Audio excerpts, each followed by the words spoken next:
This is WFYI News Now. It's Tuesday, January 13th, and I'm Sarah Neal Estes. Here are today's Central Indiana and statewide stories. Republican U.S. Representative Victoria Spartz filed paperwork for re-election. She represents parts of Carmel, Fishers, Anderson, Muncie, Marion, and Kokomo. A new bill in the Indiana Statehouse would create more oversight of psychiatric hospitals. Farrah Anderson reports it follows two news investigations into psychiatric hospitals in Indiana, including one from WFYI. The bill was authored by Senator Andrea Hunley, a Democrat who represents parts of Indianapolis. Senate Bill 131 would create a psychiatric care ombudsman to oversee Indiana's psychiatric hospitals and investigate complaints about patient health, safety, and rights. We have no idea how many complaints or issues there are. We don't know where they're happening. We need to be able to follow up, and we need to be able to look at patterns and then make changes.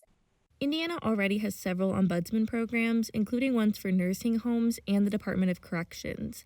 I'm Farrah Anderson in Indianapolis.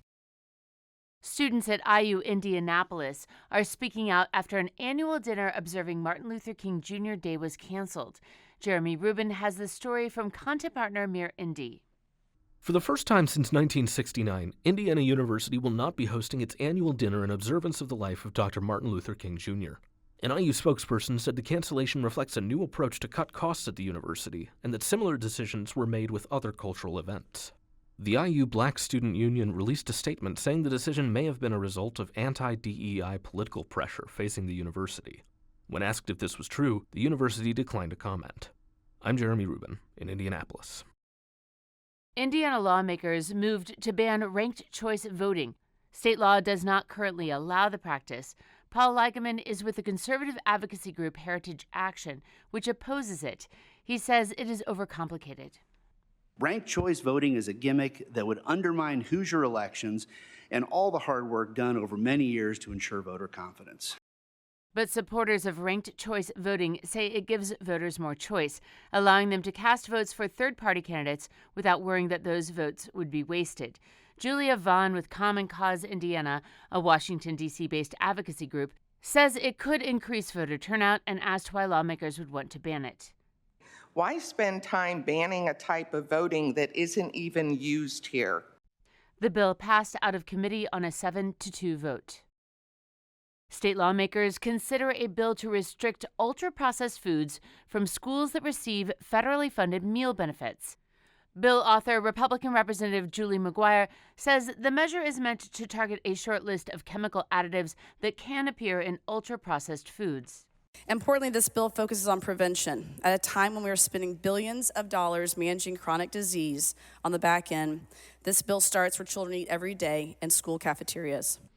The move comes as new federal guidelines also promote limitations of highly processed foods.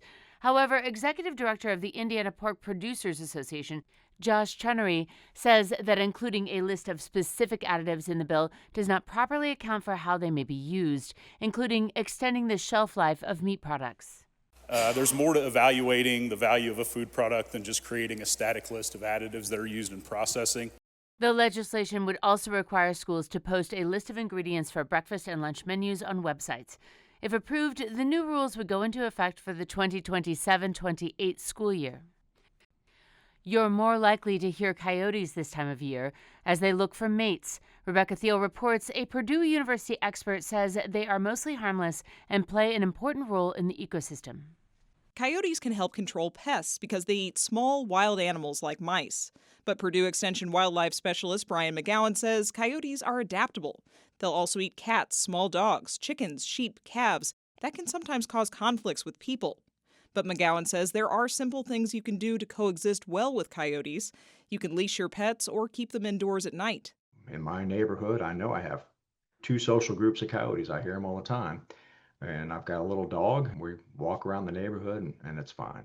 McGowan says not to feed coyotes. That includes securing trash cans and not leaving pet food outside.